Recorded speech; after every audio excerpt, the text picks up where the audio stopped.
أعوذ بالله من الشيطان الرجيم بسم الله الرحمن الرحيم الحمد لله الصلاة والسلام على رسول الله ربنا زدنا علما رب اشرح لي صدري ويسر لي أمري واحلل عقدة من لساني يفقهوا قولي يا فتاح அல்ஹம்துலில்லா. அல்லாஹுடைய மாபெரும் கருணை அவனுடைய கிருபையை கொண்டு ஒவ்வொரு வெள்ளிக்கிழமையும் நம்ம முன்மாதிரி முஸ்லிம் பெண்மணி எந்த மாதிரி எல்லாம் இருக்கணும் அப்படிங்கறத நம்ம பார்த்து வரோம். அல்ஹம்துலில்லா. அதுல 3 சாப்டர் முடிச்சிட்டோம். முதல் சாப்டர் ஒரு முன்மாதிரி முஸ்லிம் பெண்மணி தன்னுடைய இறைவனோட, தன்னை படைத்த ரப்போட எப்படியெல்லாம் இருக்கணும் அப்படிங்கறதுல 30 ஹெட்லைன் அது பார்த்தோம். அல்ஹம்துலில்லா. எல்லாருக்கும் அது நல்ல ஞாபகம் இருக்குன்னு தான் நான் நினைக்கிறேன்.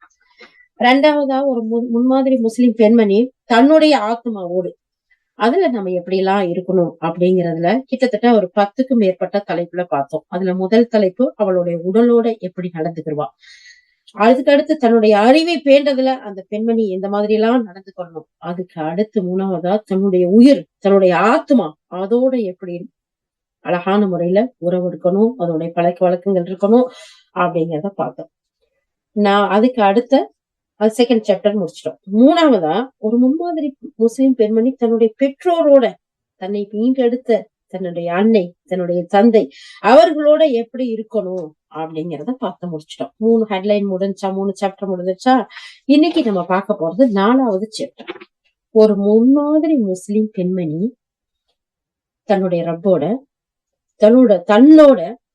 தன்னுடைய தன்னை பெற்றெடுத்த பெற்றோர்களோட, அதுக்கு அடுத்த பகுதி அவ எங்க வரா? தன்னுடைய கணவனோட. சுப்ஹானல்லாஹ். அப்ப ஒரு முன்மாதிரியா திகழக்கூடிய ஒரு முஸ்லிம் பெண்மணி தன்னுடைய கணவனோட எப்படி எல்லாம் நடந்துக்கணும் பாக்கலாமா? ஓகே. அல்ஹம்துலில்லா. யா அல்லாஹ், இந்த சாப்டர் நாங்க படிக்கிறது மூலம் நாங்க இதுவரைக்கும் மிஸ் பண்ணி இருக்கக்கூடிய சில விஷயங்கள் இருக்குது. அல்லாஹ் அதை அழகான முறையில் இனிமேல் செயல்படுத்தக்கூடியவர்களாக, இனிமேல் வரக்கூடிய சந்ததிகளுக்கு நீ சொல்லக்கூடிய உன்னுடைய தூதரின் மூலம் எங்களுக்கு நீ காட்டி தந்த இந்த அழகிய வழிமுறையை பின்பற்றி நடக்கக்கூடியவர்களாக எங்கள் அனைவரையும் ஆக்கி அருள் புரிவாயாக. யா அல்லாஹ். துஆவோட ஆரம்பிப்போம். நல்ல நியத்து முதல்ல முக்கியம். அவருடைய தூதர் ஸல்லல்லாஹு அலைஹி வஸல்லம் குறித்து சொல்லி காட்டிருக்காங்க நமக்கு. அதனால நம்மளோட நியத்து அழகானதா இருக்கும்போது அல்லாஹ் சுப்ஹானஹு வ தஆலா நமக்கு அழகான வழிமுறைகளை அமைச்சு கொடுப்பாங்கிறதுல எந்த சந்தேகமும் இல்லை. இன்ஷா அல்லாஹ். ஓகே, வாங்க. ஒரு முன்மாதிரி முஸ்லிம் பெண்மணி தன்னுடைய கணவரோட எப்படி இருப்பாங்கிறத பார்க்கும்போது இஸ்லாமிய பார்வையில திருமணம், இந்த திருமணத்தை பத்தி அல்லாஹ்வும் அதனுடைய ரசூலும் நமக்கு எப்படி எல்லாம் வழிகாட்டி இருக்காங்க பாருங்களேன். இந்த இஸ்லாமிய பார்வையில திருமணம்ங்கிறது ஒரு ஆணுக்கும் ஒரு பெண்ணுக்கும் இடையே ஏற்படுற அருள் வளமிக்க ஒரு ஒப்பந்தம்னு சொல்லி காட்டுது. இந்த ஒப்பந்தத்திற்கு மூலமா தான் 2 பேர்ல ஒருத்தர் மற்றவருக்கு ஆகமானவரா ஆகுறாங்க. அதுக்கு முன்னாடி வரைக்கும் ஹராம், தடுக்கப்பட்டவர்கள். ஆனா இந்த திருமணத்தின் மூலம், இந்த ஒப்பந்தத்தின் மூலம் அழகான முறையில் அல்லாஹ்வும் ரசூலும் வழிகாட்டின அந்த அடிப்படையில் அவர்கள் இணையும் போது ஒருத்தர் இன்னொருத்தருக்கு ஹராமிலிருந்து விலக்கப்பட்டு ஹலாலாக ஆகிறார்கள். அது மட்டும் இல்ல, இதனுடைய வழியாத்தான் அந்த 2 பேரும் ஒரு நீண்ட வாழ்க்கை பயணத்தை தொடங்குறாங்க. இந்த பயணத்துக்கு இடையே 2 பேரும் தங்களுக்குள்ள நேசம் கொண்டவர்களா, அன்பு கொண்டவர்களா, ஒருத்தருக்கு ஒருவர் புரிந்துணர்வு உள்ளவர்களா, ஒருத்தருக்கு ஒருத்தர் ஒத்தாசை செய்யக்கூடிய மக்களா இருக்கிறாங்க. அல்லாஹ் அக்பர். எவ்வளவு பெரிய, இது வரைக்கும் நேத்து வரைக்கும் யாருன்னே தெரியாத ஒருத்தர் தானே. நம்ம உறவினர்கள்ல, சொந்தத்துல, நம்ம ஊர்ல திருமணம் முடிக்கிறது வேற. அந்நியத்துல, வெளியில அல்லாஹ் சுப்ஹானஹு வ தஆலா ஒரு சிலருக்கு யாருன்னே தெரியாதவங்களை கொண்டு சேர்த்து வைப்பான், இணைச்சு வைப்பான். சுப்ஹானல்லாஹ், அல்லாஹு அக்பர். அப்போ இந்த உறவின் மூலமா இந்த 2 பேருக்கும் மத்தியில எவ்வளவு பெரிய நேசத்தை அல்லாஹ் சுப்ஹானஹு வ தஆலா கொடுக்குறான். எவ்வளவு பெரிய அன்பு, ஒருத்தருக்கு ஒருத்தர் புரிஞ்சு, அந்த புரிந்துணர்வோட ஒத்தாசையா, உதவியா, சுப்ஹானல்லாஹ், அந்த இருக்கிறத பார்த்தா இவ்வளவு ஒரு ஆச்சரியமா இருக்குது. அல்லாஹ் சுப்ஹானஹு வ தஆலா அதைத்தான் அந்த வசனத்துல சொல்லி காட்டுறான். இந்த திருமணத்தின் மூலமா தான் ஒருத்தர் மற்றொருத்தரை கொண்டு நிம்மதியும் அமைதியும் பெறாங்க. சுப்ஹானல்லாஹ். நம்ம வீட்டுல, நம்ம பிறந்த வீட்டுல எவ்வளவோ வசதி இருக்குது. சாப்பாட்டுக்கு வசதி, தங்குறதுக்கு வசதி, ஆடைகளுக்கு, உடுத்துறதுக்கு, அனுபவிக்கிறதுக்கு எவ்வளவோ இருக்கு. இருந்தாலும் இந்த திருமணத்துக்கு அடுத்து கிடைக்கக்கூடிய அந்த நிம்மதியும் அமைதியும், மாஷா அல்லாஹ், சுப்ஹானல்லாஹ், ரப்பே எப்படி புகழ்றது அல்லாஹ். அந்த ஒரு நிம்மதியும் அமைதியும் அனாதியானது இல்லையா? அனுபவிச்சு பார்த்தா நம்ம ஒவ்வொருத்துக்கும் தெரியும். அல்ஹம்துலில்லாஹ். அப்போ இந்த திருமணத்தின் மூலம் ஒருத்தர் மற்றவருடைய தோழமையில அந்த நெருக்கத்துல வாழக்கூடிய ஒரு சுபிட்சத்தையும், ஒரு நிறைவையும், ஒரு சுவையையும், ஒரு பாதுகாப்பையும், ஒரு மன மகிழ்ச்சியையும், திருப்தியான உறவையும் அடைந்து கொள்ளக்கூடிய அந்த திருப்தியான உணர்வையும் அடைந்து கொள்ளக்கூடிய ஒரு பாக்கியத்தை அல்லாஹ் சுப்ஹானஹு வ தஆலா இந்த திருமணத்தின் மூலமா ஒரு ஆணும் பெண்ணும் இணைவதன் மூலமா அல்லாஹ் சுப்ஹானஹு வ தஆலா கொடுக்குறான். அல்ஹம்துலில்லாஹ். அதுல ஏற்றத்தாழ்வு, சின்ன சின்ன ஊடல் கூடல் இல்லாமல் இல்ல. அது ஒவ்வொன்னையும் நம்ம நினைச்சு பார்க்க அல்லாஹ்வுக்கு நன்றி செலுத்தக்கூடியவர்களா இருக்கணும் இன்ஷா அல்லாஹ். அது மட்டும் இல்ல, அல்லாஹ்வின் மேன்மை மிகு நூலான அல்லாஹ்வுடைய இந்த வேதம் இருக்கு பாத்தீங்களா, இந்த அல் குர்ஆன் இருக்குல்ல, அதுல அல்லாஹ் சுப்ஹானஹு வ தஆலா சொல்றான், ஆணுக்கும் பெண்ணுக்கும் இடையே ஏற்பட்ட இந்த சட்ட ரீதியான இந்த ஒப்பந்தம் அழகிய முறையில அல்லாஹ் சுப்ஹானஹு வ தஆலா தன்னுடைய வேதத்துல எடுத்து சொல்லியிருக்கான். எப்படி எடுத்து சொல்லியிருக்கான் தெரியுமா? சுப்ஹானல்லாஹ். அவன் தான் இந்த அன்பையும், இந்த பாசத்தையும், இந்த நெருக்கத்தையும், அவங்களுக்குள்ள ஒரு உறுதியையும், ஒரு அழகான புரிந்துணர்வையும், அதுக்கு மேல இரக்கத்தையும், இந்த அனைத்தையுமே இந்த ஒப்பந்தத்துல பரந்து காணப்படக்கூடிய ஒரு செய்திய சொல்லி காட்டுறான். அதனாலதான் இந்த திருமணம் பந்தத்தை நற்பாக்கியம் ஈடேற்றமும் உள்ள ஒரு வாழ்க்கை நெறிமுறையா இருக்குது. அதுல நறுமணம் கமலக்கூடியதா இருக்கு. சுப்ஹானல்லாஹ். அல்லாஹ் சூரா ரூம் 30வது அத்தியாயம் 21வது வசனத்துல அல்லாஹ் தஆலா சொல்றான், நீங்கள் சேர்ந்து வாழக்கூடிய உங்கள் மனைவிகளை உங்களிலிருந்தே நான் உற்பத்தி செய்து உங்களிடையே அன்பையும் நேசத்தையும் உண்டு பண்ணி இருப்பது அவனுடைய அத்தாட்சிகளில் ஒன்றாகும். அல்ஹம்துலில்லாஹ், அல்ஹம்துலில்லாஹ். சிந்தித்து உணரக்கூடிய மக்களுக்கு இவற்றில் ஒன்றில்லை, நிச்சயமாக பல அத்தாட்சிகள் இருக்கின்றன. சுப்ஹானல்லாஹ். நாம ஒருத்தர் ஒரு குடும்பத்துல பிறந்திருக்க மாட்டோம், ஒரு இடத்துல வளர்ந்திருக்க மாட்டோம், பார்த்து கூட இருக்க மாட்டோம் இல்லையா? அந்த திருமண உறவுக்கு பின்னாடி அவங்களுடைய தியாகம் தான் என்ன? தன்னுடைய பிறந்த வீட்டை விட்டுட்டு தன்னுடைய கணவன் வீட்டுக்கு தன்னுடைய தாய், தந்தை, ஊரு, இருந்த இடம், உடன்பிறப்புகள், சுற்றார், உறவினர்கள், சொந்தங்கள் அத்தனை விட்டு போட்டு தியாகம் பண்ணி வர்றான் இல்லையா? அதே மாதிரி தன்னுடைய எல்லாத்துக்கும் மேலா தன்னுடைய உணர்வுகளை எல்லாம் கொட்டி கொடுத்து அன்பையும் பாசத்தையும் தன்னுடைய வாழ்க்கையே அந்த ஆண் அர்ப்பணிக்கிறான் அந்த பெண்ணுக்காக.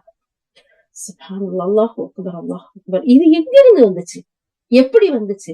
அல்லாஹ் சுப்ஹானஹு வ தஆலா சொல்றான், நம்ம ஆதம் அலைஹிஸ்ஸலாத்தை படைச்சு அவங்களுடைய அந்த விழா எலும்பு எடுத்து அல்லாஹ் தஆலா பெண்ணை படைக்கிறான். அதனாலதான் அல்லாஹ் சுப்ஹானஹு வ தஆலா சொல்றான், உங்களுக்கிடையே உங்கள இருந்துதான் உங்களுடைய மனைவிய நான் உற்பத்தி பண்ணினேன், படைச்சேன். அந்த படைத்ததுக்கு பின்னாடி உங்களுக்குள்ள ஒரு அன்பையும், ஒரு பாசத்தையும், ஒரு இணக்கத்தையும், ஒரு நேசத்தையும், அது மட்டும் இல்ல, உங்களோட ஒரு இரக்கத்தையும் வச்சது யாரு தெரியுமா? நான் தான். ஏன்? நீங்க அமைதி பெறணுங்கிறதுக்காக. உங்களுக்குள்ளேயே அன்பையும் கருணையும் அந்த தோற்றுவித்தது யாரு? அல்லாஹ் சுப்ஹானஹு வ தஆலா. அப்போ சிந்திக்கக்கூடிய மக்களுக்கு ஒன்று இல்ல, ஒண்ணே ஒண்ணு இல்ல, பல அத்தாட்சிகள் இருக்கு. சிந்திச்சு பார்த்திருக்கோமா? கண்டிப்பா சிந்திக்கணும். இது ஒரு இபாதத். நம்ம முசல்லாவ போட்டு தொழுகிறது மட்டும் இபாதத் இல்ல. நம்ம நோன்பு பிடிக்கிறது மட்டும் இபாதத் இல்ல. அல்லாஹ்வுடைய வசனங்கள் ஒவ்வொன்னையும் படித்து, சிந்திச்சு, விளங்கி அவனுக்கு நன்றி செலுத்துறது இருக்குல்ல, சுப்ஹானல்லாஹ். அது மிகப்பெரிய இபாதத். அல்லாஹு அக்பர், அல்லாஹு அக்பர். இன்னும் அதை தொடர்ந்து அல்லாஹ் தஆலா நிறைய விஷயங்களை சொல்றான். அந்த அந்த தஃப்சீர்கள் எல்லாம் எடுத்து பார்த்தா இன்னும் பெட்டரா இருக்கும். ஆனா இது வேற பக்கமா போயிருங்கிறதுனால ஒவ்வொருத்தரும் இந்த வசனத்தை எடுத்து இதுக்குரிய விளக்கங்கள்லாம் என்ன கொடுத்திருக்காங்கன்னு சொல்லி பாருங்க. அப்ப இந்த திருமண ஒப்பந்தம்ங்கிறது மிக உறுதியான அடிப்படையில கண்ணியமிக்க இறைவனால் ஏற்படுத்தப்பட்ட ஒப்பந்தம். ஒரு ஆணும் பெண்ணும் ஒருவருக்கு ஒருவர் நன்மையை நாடி இதுல இணையக்கூடியவர்களா இருக்கிறாங்க. அந்த 2 பேரும் தங்களுக்கிடையே இரையச்சம் கொண்ட இஸ்லாமிய குடும்பத்தை நிர்ணயம் செய்யறாங்க, உருவாக்குறாங்க. இங்குதான் இப்படிப்பட்ட இந்த இஸ்லாமிய குடும்ப அமைப்புலதான், இஸ்லாமிய அடிப்படையில உருவாகக்கூடிய இந்த குடும்ப அமைப்புலதான் நல்ல அழகான குழந்தை வளர்ப்பு இருக்குது. அதனுடைய அறிவு வளருது. அந்த குழந்தைகளுடைய ஆன்மாக்கள் இஸ்லாமிய பண்பாட்டுல வளர்த்தெடுக்கப்படுது. ஒரு ஆணும் பெண்ணும் எப்படி வேண்டாலும் இணையலாம் இல்லையா? உலகத்துல எத்தனையோ வழிமுறைகளை எந்த மாதிரியோ எப்படி எல்லாம் ஓபன் பண்ணி வச்சிருக்காங்க, காட்டியிருக்கிறாங்க. ஆனா அது இஸ்லாம் வரவேற்கக்கூடியதா, அல்லாஹும் ரசூலும் ஆதரிச்சதா கிடையாது. நமக்கு அல்லாஹ் சுப்ஹானஹு வ தஆலா அவனுடைய வேதத்துல அழகான வழிமுறைகளை காட்டி அதன்படி வாழ்ந்து காட்டிய நம்முடைய தூதரா நமக்கு அனுப்பியிருக்கான். அந்த முறையில தான் நாம இந்த திருமண ஒப்பந்தத்தை எடுக்கணும். அப்படி ஒப்பந்தத்தோட ஒரு ஆணும் பெண்ணும் இணையும் போது அது ஹலாலான முறையா இருக்கு. அந்த ஆணும் பெண்ணும் அந்த அல்லாஹ் சொன்ன அந்த அடிப்படையில் வாழும் போது அந்த இடத்துல அல்லாஹ் சுப்ஹானஹு வ தஆலா ஒரு இரையச்சம் கொண்ட ஒரு இஸ்லாமிய குடும்பத்தை நிர்ணயிக்கிறான். அதன் மூலமா பிறக்கக்கூடிய குழந்தைகள் அழகான முறையில, அறிவான முறையில, ஆத்மார்ந்த ரீதியில இஸ்லாமிய பண்பாட்டோடைய அடிப்படையில வளர்த்தெடுக்கப்படுது. இதுல இருந்து மாறுபட்ட ஒரு இடத்துல இருந்தா அல்லாஹ்விடத்துல துவா செய்வோம். யா அல்லாஹ் மற்ற மக்களுக்கும் இப்படிப்பட்ட வாழ்க்கையை நீ கூடி அல்லாஹ் துவா செய்வோம். நம்ம அதற்கான முயற்சிகள்ல ஈடுபடுவோம். அப்போ இதுல இருந்து நமக்கு தெரியக்கூடியது என்ன ஒரு விஷயம்னா, இஸ்லாமிய சமூகத்தை கட்டி எழுப்புவதுல ஒரு முஸ்லிம் குடும்பம் உறுதியான செங்கலை போன்றதா இருக்குது. அந்த குடும்ப உறுப்பினர்கள் இரையச்சம் உள்ளவர்களா, நன்மையில் ஒருவருக்கொருவர் உதவக்கூடியவர்களா, ஆக்கப்பூர்வமான செயல்களை நிகழ்த்தக்கூடியவர்களா இருக்கும்போதுதான் நன்மையான விஷயங்களுக்கு போட்டி போட்டுக்கொண்டு ஒருத்தருக்கு ஒருத்தர் முந்துபவர்களா இருப்பாங்க. இறைமுச்சமுள்ள நல்ல ஒரு பெண் தான் ஒரு முஸ்லீம் குடும்பத்திற்கு அடிப்படை தூணாக விளங்குறா. அல்லாஹு அக்பர், அல்லாஹு அக்பர். பெண்கள் சாதாரணமானவர்கள் அல்ல. பெண்களுக்கு இஸ்லாம் கொடுத்த கண்ணியமும் உயர்வும் சாதாரணமானதல்ல. அப்போ ஒரு இரையச்சமுள்ள ஒரு பெண்ணாலதான், ஒரு முன்மாதிரியான முஸ்லிம் பெண்ணாலதான் ஒரு அழகிய முஸ்லிம் குடும்பத்திற்கு அடிப்படையான தூணா இருந்து அந்த குடும்பத்தை வழிநடத்த முடியும். குடும்பத்தின் உறுதிமிக்க அடித்தளமாக அவள் இருக்கிறாள்னு சொல்லி காட்டுறாங்க. சுப்ஹானல்லாஹ், அல்லாஹு அக்பர். அப்போ ஒரு ஆணுடைய வாழ்க்கையில ஒரு பெண் தான் இன்பத்தை கொடுக்க முடியும், இன்பத்தை வழங்க முடியும். உண்மையிலேயே பெண்ணால் மட்டுமே ஒரு ஆணுக்கு சிறந்த இன்பத்தை வழங்க முடியும்னு நம்மளுடைய உஸ்தாத், நம்முடைய ஆசிரியர் நமக்கு அழகான முறையில சொல்லிக் கொடுக்குறாங்க. இந்த இடத்துல அல்லாஹ்வுடைய தூதர் ஸல்லல்லாஹு அலைஹி வஸல்லம் சொல்லக்கூடிய ஒரு ஹதீஸையும் கொடுக்குறாங்க. சஹீஹ் முஸ்லிம்ல வரக்கூடிய ஹதீஸ்.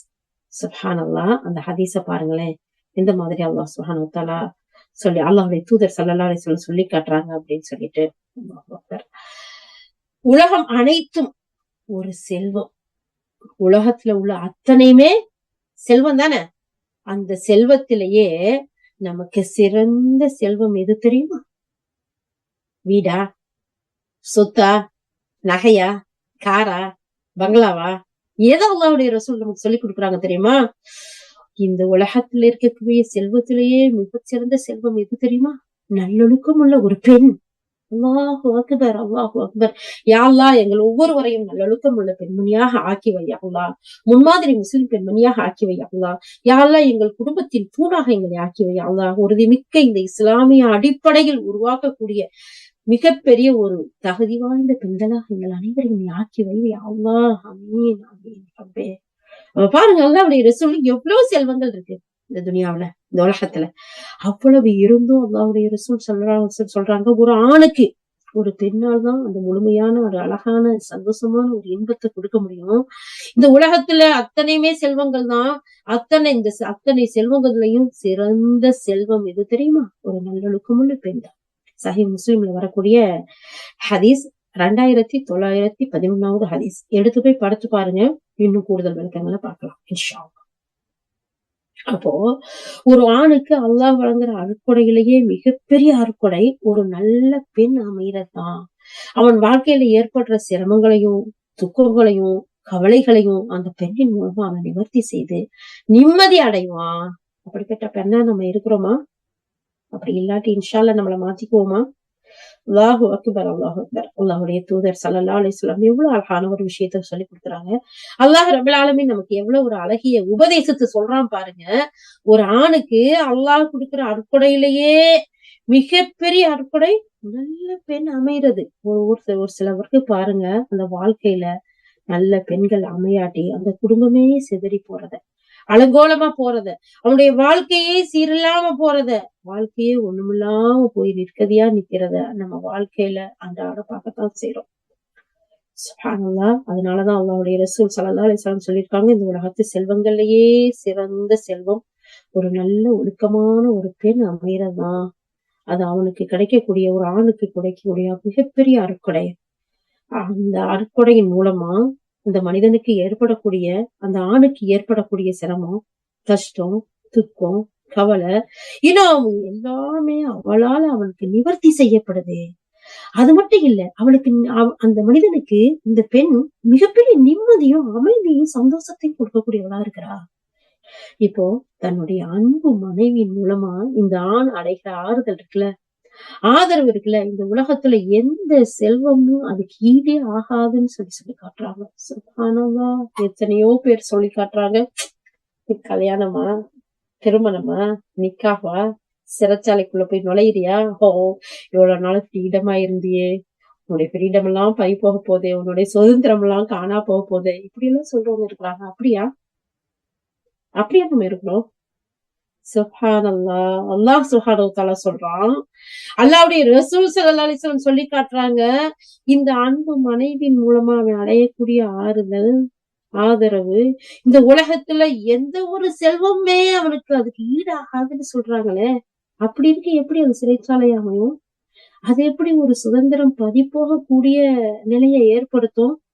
இல்லை இல்லையா? சுப்ஹானல்லாஹ். அப்போ ஒரு பெண் தன்னுடைய கணவனுக்கு எப்படியெல்லாம் சிறந்த செல்வமா இருக்க முடியும்? எந்தெந்த முறையில எல்லாம் அவன் நல்ல முறையில வாழ்க்கையை நடத்தினா அந்த சிறந்த மனைவியா அமைய முடியும்? தன்னுடைய பெண்மையை பாதுகாத்துக் கொள்ள முடியும்? மற்றவர்களுக்கு மத்தியில கண்ணியமா, உயர்வா, அந்த உயர்வையும் கண்ணியத்தையும் எப்படி பெற முடியும்? இப்படிப்பட்ட இந்த கேள்விகளுக்கெல்லாம் இனி பார்க்கக்கூடிய ஹெட்லைன்ல, இனி பார்க்கக்கூடிய அடுத்தடுத்த விஷயங்கள்ல தீர்வுகள், விளக்கங்கள் இருக்குது என்று நம்முடைய உஸ்தாஸ் சொல்லி காட்டுறாங்க. இந்த இடத்துல நம்முடைய ஆசிரியர் இந்த இடத்துல நமக்கு விளக்கம் கொடுக்குறாங்க. என்னவெல்லாம் இருக்குன்னு பார்க்கலாமா? இன்ஷா அல்லாஹ். வாங்க அடுத்தடுத்து போவோம். அடுத்து அப்போ ஒரு முன்மாதிரி பெண்மணி, ஒரு முஸ்லிம் பெண்மணி தன்னுடைய கணவனை அடையிறதுல இஸ்லாம் நமக்கு காட்டி கொடுத்த வழிமுறையில தன்னுடைய ஜோடிய, தன்னுடைய இணைய தேர்ந்தெடுக்கணும். அப்படி தன்னுடைய கணவனை தேர்ந்தெடுத்திருக்கிறதுல நன்கு ஆழமா சிந்தித்து தேர்ந்தெடுக்கணும் அப்படிங்கறத சொல்லி காட்டுறாங்க இந்த இடத்துல. அது மட்டும் இல்ல, இந்த ஹெட்லைன்ல நமக்கு கொடுக்குறாங்க, தன்னுடைய கணவரை தேர்ந்தெடுக்கிறதுல நன்கு ஆழமா சிந்தித்துக் கொள்வா ஒரு முன்மாதிரியான ஒரு முஸ்லிம் பெண்மணி. சுப்ஹானல்லாஹ். இஸ்லாம் பெண்ணை கண்ணியப்படுத்துறதுலயும் மேன்மைப்படுத்துறதுலயும் முதன்மையா விளங்கக்கூடிய ஒரு மார்க்கமா இருக்கு. பெண்களை அடிமைப்படுத்தி அவளுக்கு ஒரு ஆத்மாவே இல்லைன்னு சொல்லி அவளை பொருளோட பொருளா சேர்த்து வச்ச காலத்துல சொத்துரிமை கிடையாது, பேச்சுரிமை கிடையாது, எந்த ஒரு அந்தஸ்தும் கிடையாது. அவளை ஒரு போக பொருளா பார்த்த காலத்துல அல்லாஹ் இந்த பெண்களை எவ்வளவு கண்ணியப்படுத்தி, எவ்வளவு மேன்மைப்படுத்தி வச்சிருக்கான் பாருங்களேன். ஒரு பெண் தன்னுடைய கணவனை தேர்ந்தெடுக்கிறதுல முழு உரிமை பெற்றவளா இருக்கா அப்படின்னு சொல்லக்கூடிய மார்க்கம். அதனாலதான் தன்னுடைய மகளை நிர்பந்தமா அவ விரும்பாத ஒருத்தருக்கு மனம் முடிச்சு வைக்கிறது பெற்றோருக்கு இஸ்லாம் அனுமதிக்கவே இல்லை. நாம தான் பெற்றோம் அந்த பிள்ளைய, நாம தான் வளர்த்தோம் இந்த பிள்ளைய, நாம தான் எல்லாமே செய்யறோம். ஆனா அவள் விரும்பாத எந்த ஒன்னையும் நம்மளுக்கு செய்யறதுக்கு இஸ்லாம் அனுமதி கொடுக்கல. பிள்ளைங்களோட விருப்பத்தோட, அவங்களோட திருப்தியோட நாம செய்யறதுக்கு தான் இஸ்லாம் நமக்கு கற்றுக் கொடுத்திருக்குது. இந்த உரிமைய நேர்வழி பெற்ற ஒவ்வொரு முஸ்லிம் பெண்மணியும் நன்கு அறிந்து தெரிந்து விளங்கி வச்சிருக்கணும். அப்போதான் நம்ம அதுக்குரிய விஷயங்களை நம்ம தேர்ந்தெடுக்க முடியும். அதே நேரத்துல பெற்றோருடைய ஆலோசனை நமக்கு கண்டிப்பா வேணும். நமது வாழ்க்கை துணையை தேர்ந்தெடுக்கிறதுல ஒரு முஸ்லிம் பெண்மணி கூச்சப்படவோ வெக்கப்படவோ கூடாதுன்னு இந்த இடத்துல நமக்கு உஸ்தாத் சொல்லி கொடுக்குறாங்க. ஏன் சொன்னா, நம்மளுடைய பிறந்த வீட்டுக்கு அடுத்தபடியா, நம்மளுடைய தாய் தகப்பன், நம்மளுடைய குடும்பத்துக்கு அடுத்தபடியா, நம்ம மரணம் வரை, நம்மளுடைய இறுதி மூச்சு வரை யாரோட வாழ போறோம்? அந்த வாழ்க்கை துணையோட, அந்த கணவனோட, அந்த மனைவியோட. அப்படிப்பட்ட அந்த கணவனோடு வாழக்கூடிய அந்த துணையை நாம அதுக்குரிய அறிவோட, சிந்தனையோட, நேர்த்தியான இஸ்லாம் காட்டிய வழிமுறையை அறிந்து நம்ம தேர்ந்தெடுக்கலாம்னா அல்லாஹும் அல்லாஹ்வுடைய ரசூலும் காட்டக்கூடிய அந்த ஆறுதலோ, அந்த ஆதரவோ, அந்த அழகான உலகத்திலேயே சிறந்த இன்பமாவையோ அமைய முடியுமா? முடியாது. அதனாலதான் அல்லாஹ்வுடைய தூதர் ஸல்லல்லாஹு அலைஹி வஸல்லம் அல்லாஹுடைய ரபுல் ஆலமீனுடைய வழிகாட்டுதலோட சொல்றாங்க, இந்த பெண்ணுக்கு எல்லா விதமான உரிமையும் இருக்கு தன்னுடைய வாழ்க்கை துணையை தேர்ந்தெடுக்கிறதுல. தாய் தகப்பனா இருக்கவங்க அவங்கள நிர்பந்தப்படுத்த முடியாது. அதே நேரத்துல பெண்கள் எனக்குதான் எல்லா உரிமையும் அல்லாஹ் சுப்ஹானஹு வ தஆலா கொடுத்திருக்கானே, அல்லாஹ்வுடைய தூதர் காட்டி கொடுத்திருக்கிறாங்களே, என்னுடைய விருப்பத்துக்கு நான் தேர்ந்தெடுக்கலாமே, அவ இஷ்டத்துக்கு எல்லாமே செஞ்சுக்கிட்டும் போக முடியாது. அவ தன்னுடைய விருப்பத்தை தன்னை யாராச்சும் விரும்புறாங்க, தன்னை மனமுடிக்கணும்னு அவ ஒருத்தரை யாரையாச்சும் விரும்புறா அப்படின்னு சொன்னா தன்னுடைய பெற்றோர்கிட்ட முதல்ல ஆலோசனை செய்து அவர்களுடைய ஆலோசனையோட வழிகாட்டுதலோட தான் முடிவெடுக்கணும் அப்படிங்கிற விஷயத்தையும் இந்த இடத்துல வழிகாட்டப்படுது. ஏன் சொன்னா நம்முடைய வாழ்க்கையின் தரத்தை, மக்களுடைய போக்க, மக்களுடைய தரங்களை நம்மளை விட நம்முடைய பெற்றோர்கள் தெளிவா அறிந்து வைத்திருக்கக்கூடிய மக்களா இருக்கிறாங்க. அப்படிங்கறத நம்ம முன்மாதிரி ஒரு முஸ்லிம் பெண்மணி, ஒரு அறிவுள்ள, ஒரு சிந்தனை உள்ள பெண் விளங்கி இருப்பா. அதே சமயத்துல தன்னுடைய தந்தையோட பிடிவாதத்துக்கோ உலக ஆசைக்கோ தன்னுடைய உரிமை பறிக்கப்படுறது இடத்துலயோ ஏமாந்து நிக்க மாட்டான். ஏன்னா தன்னுடைய வாழ்க்கை துணை இறுதி வரை கொண்டு போய் சேர்க்கக்கூடியது கபூர்ல மட்டும் இல்ல, நாளைக்கு சொர்க்கம் வரைக்கும் அல்லாஹ் சுப்ஹானஹு வ தஆலா அவனை சந்திக்கிற வரைக்கும் சேரக்கூடிய துணை வாழ்க்கை. அப்போ அதுல அழகான முறையில யாருடைய கட்டாயத்துக்கோ ஏதோ ஒரு உலக ஆசைக்கோ கட்டுப்பட்டு தன்னுடைய வாழ்க்கையை பறிகொடுத்துறாம மிக நேர்த்தியா தன்னுடைய வாழ்க்கை துணையை தேர்ந்தெடுக்கிறதுல அறிவு பெற்றவளா, சிந்தனை உள்ளவளா இருப்பா. அல்லாஹ் சுப்ஹானஹு வ தஆலா அல்லாஹ்வுடைய தூதர் ஸல்லல்லாஹு அலைஹி வஸல்லம் மூலமா அழகிய வழிகாட்டுதலை காமிச்சிருக்கிறாங்க. அதே நேரத்துல தான் தோன்றித்தனமா இருக்க மாட்டா. தன்னுடைய தாய் தந்தைகிட்ட தன்னுடைய வாழ்க்கை துணையை தேர்ந்தெடுக்கிறத பத்தி சொல்றதுக்கோ தன்னுடைய விருப்பத்தை தெரிவிக்கக்கூடிய அந்த சந்தர்ப்பத்திலேயோ வெட்கப்படவோ ஞானப்படவோ மாட்டா. தெளிவான முறையில இருப்பாங்கிறத சொல்லி காட்டுறாங்க. அதுக்கடுத்து சில சமயத்துல அவளுக்கு பிடிக்காத ஒருத்தரை மனம் முடிச்சு வைக்க தந்தையோ தாயோ வற்புறுத்துனா அந்த நிலையில ஒரு பெண்ணாகி அவள்கிட்ட முடிவெடுக்க வேண்டிய எல்லா உரிமையும் அவக்குத்தான் இருக்கு. இதுக்கு பல ஆதாரங்களை இஸ்லாம் நமக்கு காட்டுது. அல்லாஹ்வுடைய ரசூலுடைய அவங்களுடைய தோழர்களுடைய வாழ்க்கையில நடந்த பல செய்திகளை இந்த இடத்துல நமக்கு சொல்லி காட்டுறாங்க. ஏன் சொன்னா ஒரு முறை இந்த அல்லாஹ்வுடைய தூதருடைய காலத்துல வாழ்ந்த ஹன்சா பின்த் ஹிதாம் ரலியல்லாஹு அன்ஹா அவங்க மூலமா ஒரு செய்திய இமாம் புகாரி ரஹ்மத்துல்லாஹி பதிவு செஞ்சிருக்காங்க. இந்த அவங்களுடைய வாழ்க்கையில நடந்த விஷயத்த அவங்களே டைரக்டா சொல்லி காட்டுறாங்க. யாரு? ஹன்சா பின் ஹிதாம் ரலியல்லாஹு அன்ஹா. அவங்க எப்படி அல்லாஹ்வுடைய தூதர் ஸல்லல்லாஹு அலைஹி வஸல்லம் கேக்குறாங்க, அல்லாஹ்வுடைய தூதரே ஸல்லல்லாஹு அலைஹி வஸல்லம், என்னுடைய தந்தை தன்னுடைய சகோதரனுடைய, யாரு? தந்தையோட சகோதரன். தந்தையோட சகோதரன் யாரு? ஒண்ணு அவருக்கு மூத்தவரா இருப்பாரு, இல்ல இளையவரா இருப்பாரு. தந்தை கூட பிறந்த, அப்ப சிறிய தந்தை பெரிய தந்தையோட மகன். அப்ப அப்படி இஸ்லாத்துல திருமணம் முடிக்கிறதுக்கு அனுமதிக்கப்பட்டிருக்கு. இதையும் இந்த சட்டத்தையும் இந்த இடத்துல நம்ம தெரிஞ்சுக்கலாம். அப்ப ஹன்சா பின்த் ஹிதாம் ரலியல்லாஹு அன்ஹா அவங்க சொல்றாங்க, அல்லாஹ்வுடைய தூதரே ஸல்லல்லாஹு அலைஹி வஸல்லம், என் தந்தை தன்னுடைய சகோதரனுடைய மகனுக்கு என்னைய திருமணம் முடிச்சு வச்சுட்டார். ஆனா அந்த திருமணத்தை நான் விரும்பல. எனக்கு அது வெறுப்பா இருக்குது. இது பத்தி நான் அல்லாஹ்வுடைய தூதரமான உங்களிடம் நான் முறையிடுறேன். எனக்கு இதுக்கு என்ன தீர்வு அப்படின்னு கேக்குறாங்க. இதை கேட்டுட்டு அல்லாஹ்வுடைய ரசூல் ஸல்லல்லாஹு அலைஹி வஸல்லம், உன் தந்தை செஞ்சதை நீ ஏற்றுக்கோ. உன் தந்தை தானே உன்னை பெத்து வளர்த்து எடுத்து ஆளாக்கி எல்லாம் செஞ்சவர் தானே, அப்ப அவர் செஞ்சதை நீ ஏத்துக்கோமா அப்படின்னு சொல்லிட்டு அதுல திருப்தி அடைஞ்சுக்கோ அப்படின்னு சொல்றாங்க. அப்போ இந்த பெண் சொல்றாங்க, யாரு? ஹன்சா பின் ஹிதாம் ரலியல்லாஹு அன்ஹா அவங்க சொல்றாங்க, நானும் என்னுடைய தந்தையோட செயலை எனக்கு பிடிக்கல, அதனால நான் மறுக்கிறேன், நான் ஏத்துக்கறல அப்படிங்கிற ஒரு விஷயத்த சொல்லி காட்டுறாங்க. அப்போ அல்லாஹ்வுடைய தூதர் ஸல்லல்லாஹு அலைஹி வஸல்லம் சொல்றாங்க, அப்படின்னா நீ போகலாம். இந்த திருமணம் ஆகமான திருமணம் இல்ல, இது செல்லாது. நீ விரும்பியவரை மனம் முடிச்சுக்கோ, உனக்கு அதுக்குரிய உரிமை இருக்குது அப்படின்னு சொல்லி இந்த திருமண உறவை நான் துண்டிச்சு விலக்கி வைக்கிறேன் அப்படின்னு சொல்லிட்டு அல்லாஹ்வுடைய ரசூல் ஸல்லல்லாஹு அலைஹி வஸல்லம் சொல்றாங்க. சுப்ஹானல்லாஹ்.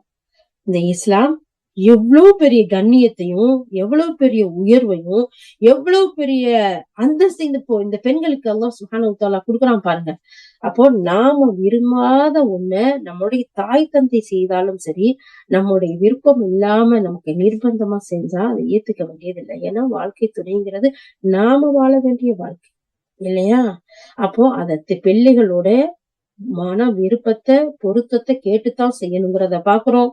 2வது நம்முடைய உடன் பிறந்த அப்ப நம்ம எப்படி சொல்லுவோம்? சகோதரிகளுடைய அதாவது நம்ம கூட பிறந்த அக்கா, தங்கச்சி பிள்ளைங்கள மாமி பிள்ளைங்கள கல்யாணம் முடிக்கிறது தான் வலியுறுத்துவாங்க. ஆனா, நம்ம தந்தை கூட பிறந்த சிறிய அவங்களுடைய சகோதரனான நானா, தம்பி அவங்களுடைய மூத்தவர், சின்ன சகோதரர்களோட பிள்ளைகளையும் திருமணம் முடிக்கலாம்.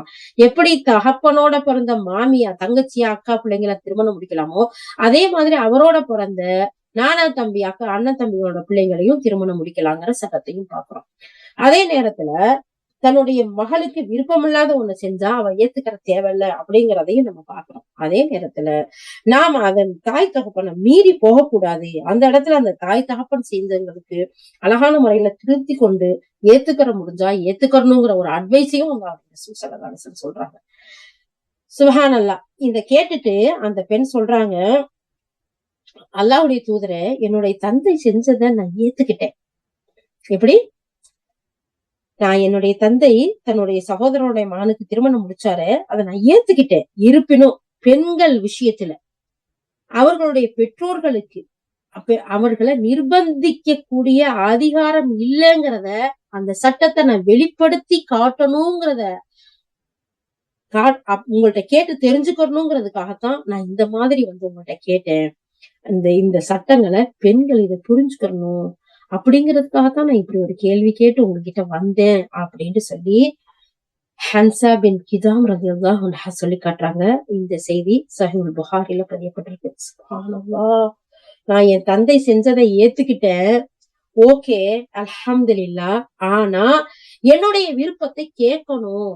பெண்களுக்கு இந்த அளவுக்கு இஸ்லாம் உரிமை கொடுத்திருக்கு.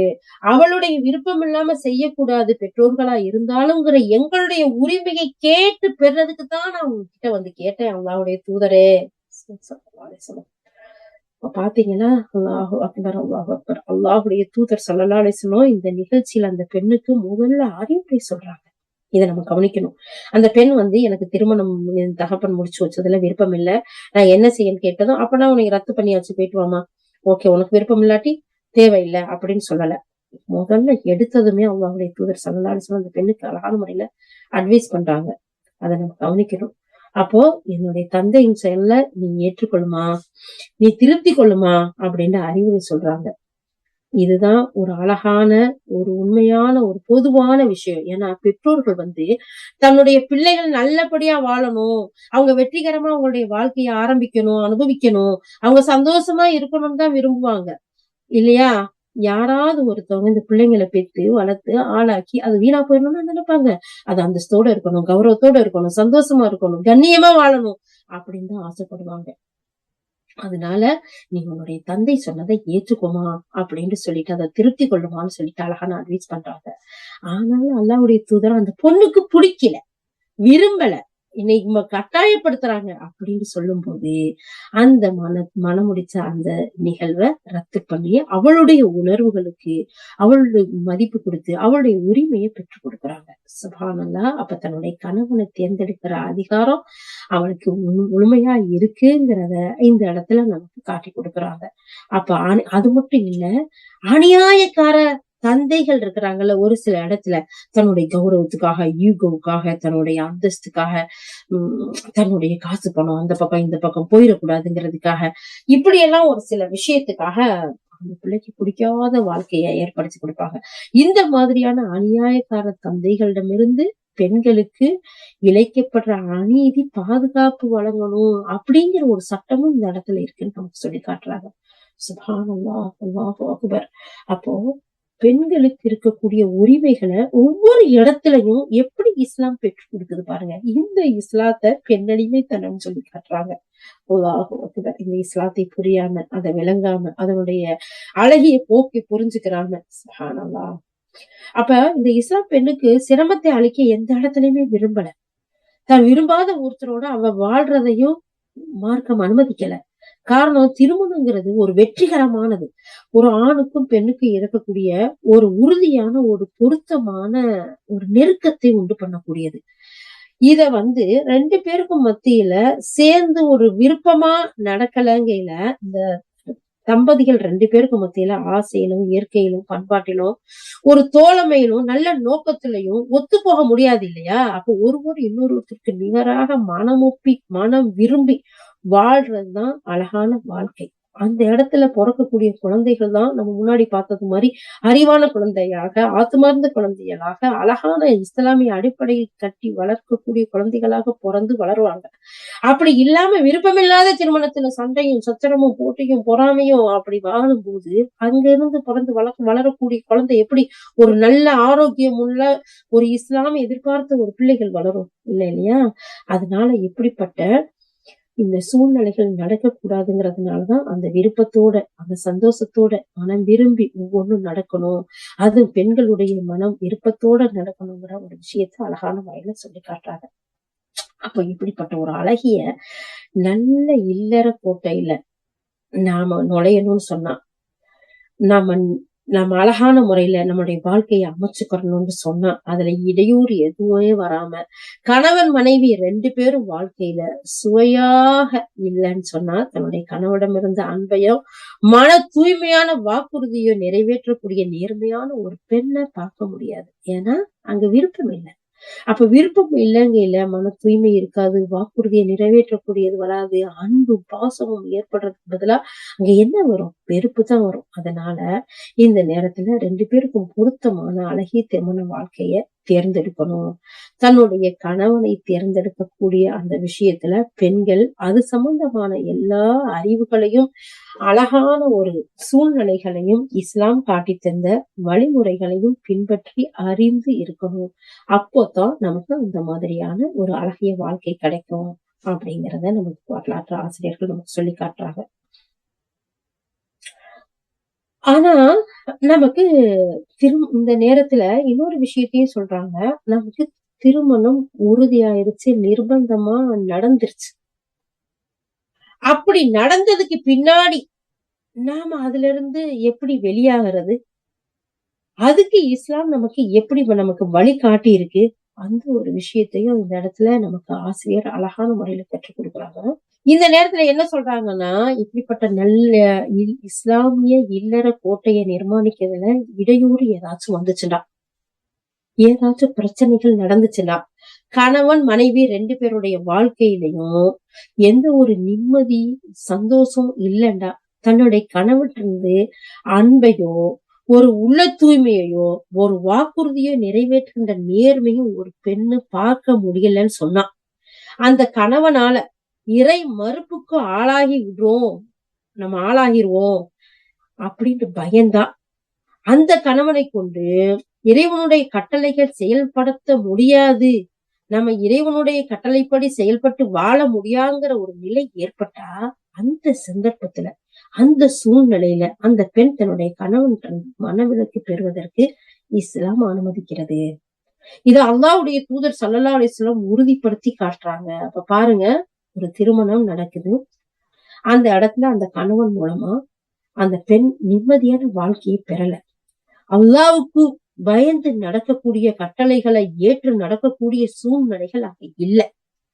அங்க ஒரு வாக்குறுதி மாற்றம் தான் நடக்குது. ஒரு அன்பு இல்ல, உள்ள தூய்மை இல்ல. இந்த மாதிரியான ஒரு வாழ்க்கை அமைஞ்சுட்டா, கண்டிப்பா திருமணம் முடிச்சுதான் வாழ்ந்துதான் ஆகணுமா அப்படின்னு சொன்னா, அல்லாஹ்வுக்கும் அல்லாஹ்வுடைய ரசூலுக்கும் கட்டுப்பட்டு வாழ முடியாத அந்த வாழ்க்கையில இருந்து வெளியேறுவதற்கு, மனவிலக்கு பெறுறதுக்கு இஸ்லாம் அந்த பெண்களுக்கு அனுமதி கொடுக்குது. இது பத்தி அல்லாஹ்வுடைய தூதர் ஸல்லல்லாஹு அலைஹி வஸல்லம் அழகான முறையில நமக்கு சொல்லிக் கொடுக்குறாங்க. சாபித் பின் கைஸ் ரலியல்லாஹு என்ற நபித்தோழருடைய மனைவி நபி ஸல்லல்லாஹு அலைஹி வஸல்லம் கேக்குறாங்க கூடிய ஒரு அழகான வரலாற்று நிகழ்வை இந்த இடத்துல நமக்கு உஸ்தாத் அழகா எடுத்து சொல்றாங்க. வாங்க அதை பார்க்கலாம். இந்த சாபித் பின் கைஸ் ரலியல்லாஹு அவங்களுடைய மனைவி பேரு ஜமீலா. இவர் அப்துல்லாஹ் இப்னு உபையுடைய சகோதரியா இருக்கிறார். இவங்க ஒரு தடவை அல்லாஹ்வுடைய தூதரே, என் கணவர் சாபித் இப்னு கைஸ் இருக்கிறார்ல, அவருடைய குணத்தையும் அவருடைய மார்க்க பற்றையோ நான் குறை சொல்லல. ஆனா நான் இஸ்லாம்ல இருந்துகிட்டே நிராகரிப்பு செயலை செஞ்சிருவனோன்னு நான் பயப்படுறேன். அதனால எவ்வளவு அழகா கேக்குறாங்க பாருங்க. நல்லவரான தன்னுடைய கணவரை இந்த வெளி உலகத்துக்கு மனைவியா வாழ்ந்து கொண்டு மனதளவுல அவரை நான் வெறுத்து கொண்டு இரட்டை வேடமா நான் வாழ்றத விரும்பல அல்லாஹ்வுடைய தூதரே. அதனால நல்லவரா என்னுடைய கணவரை, அதாவது என்னுடைய கணவர் நல்லவர் தான், மார்க்க விஷயத்திலயும் நல்லா தான் இருக்கிறாரு. ஆனா எனக்கு அவரை பிடிக்கல. அப்ப வெளியில ஒரு மனைவியா ஒரு வேஷம் போட்டுக்கிட்டு மனசளவுல நான் அவரை வெறுத்த நிலையில நான் அவளோட வாழ எனக்கு நிம்மதியா இல்ல. அதனால நான் எங்க இறைவனுக்கு மாறு செஞ்சிருவனோ அப்படின்ற ஒரு நிலைமையை பார்த்து நான் அச்சப்படுறேன். அதனால நான் என்ன செய்ய அப்படின்னு அல்லாஹ்வுடைய தூதர்கிட்ட கேக்குறாங்க. அப்ப அல்லாஹ்வுடைய தூதர் ஸல்லல்லாஹு அலைஹி வஸல்லம் சொல்றாங்க, சாபித் ரலியல்லாஹு அன்ஹு உங்களுக்கு ஒரு கூட்டத்தை மகரா கொடுத்தாங்கல்ல, அத நீங்க அவருக்கே கொடுத்துருவீங்களா அப்படின்னு கேக்குறாங்க. உடனே அந்த பெண் சொல்றாங்க, ஜமீலா, ஆமா நான் அவங்க கொடுத்துடுறேன், நான் அதை திருப்பி கொடுத்துடுறேன் அப்படின்னு சொல்றாங்க. உடனே அல்லாஹ்வுடைய தூதர் ஸல்லல்லாஹு அலைஹி வஸல்லம் சொல்றாங்க, அப்போ சாபித் இப்னு கைஸுடைய ஒரு ஆள் அனுப்பி ஒரு கூட்டிட்டு வர சொல்லி, நீங்க இந்த ஜமீலாவுக்கு கொடுத்த இந்த தோட்டத்தை வாங்கிக்கங்க, திருப்பி அவரை நீங்க மனவிலக்கு கொடுத்துருங்க, அதாவது தலாக் சொல்லிருங்க அப்படின்னு சொல்றாங்க. சுப்ஹானல்லாஹ். சஹீஹ் புகாரில இதே இந்த ஹதீஸ் பதியப்பட்டிருக்கு. அது இன்னொரு இடத்துல இன்னொரு அறிவிப்புல வருது. அந்த பெண்மணி அல்லாஹ்வுடைய தூதர் ஸல்லல்லாஹு அலைஹி வஸல்லம் முறையிட்டப்ப, அல்லாஹ்வுடைய தூதரே, நான் சாபித் இப்னு கைஸ் இருக்கிறார்ல, அவருடைய மார்க்க பற்றையோ குணத்தையோ நான் குறை சொல்லல. இருந்தாலும் அவரை சகித்து கொண்டு என்னால வெறுப்போட வாழ முடியல அப்படின்னு சொல்றாங்க. சோ அவருடைய தோற்றமோ ஏதோ அவங்களுக்கு பிடிக்கல. அப்ப அவரு மார்க்கப்பட்டுள்ளவரா இருக்கிறாரு, நல்ல குணம் உள்ளவரா இருக்கிறாரு. ஆனாலும் இந்த பெண்ணால அவரை ஏத்துக்க முடியல. அப்ப அப்படின்னா அவளுக்கு பிடிக்கல. பிடிக்காம அவ எப்படி அவரோட சந்தோஷமா அழகான ஒரு மன மகிழ்ச்சியான ஒரு வாழ்க்கையை கொடுக்க முடியும்? இல்லையா? அப்போ எனக்கு பிடிக்கலன்னு சொல்லும்போது, அப்ப அல்லாஹ்வுடைய ரசூல் ஸல்லல்லாஹு அலைஹி வஸல்லம் அழகா கேக்குறாங்க. அவரு மகரா என்ன கொடுத்திருக்காரு? பெரிய தோட்டத்தை கொடுத்திருக்கிறாரு. அதை நீங்க திருப்பி கொடுத்துறியா? அவரை பிடிக்கலன்னு சொல்லி, ஓகே நான் கொடுத்துடுறேன். ஆனா நான் அந்த ஒரு வெளி உலகத்துக்காக வாழக்கூடிய வாழ்க்கையை நான் விரும்பல.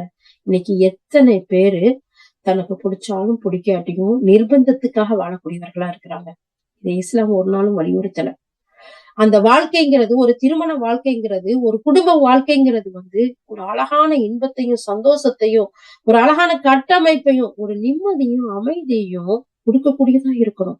அது இல்லாம வெளி உலகத்துக்காக, பகட்டுக்காக, பார்வைக்காக வாழக்கூடுவதே இஸ்லாம் ஆதரிக்கலைங்கிற ஒரு விஷயத்த இந்த இடத்துல தெரியுது. பாத்தீங்களா? அப்ப திருமணம் முடிச்சிட்டோம், வேற என்ன செய்யறது?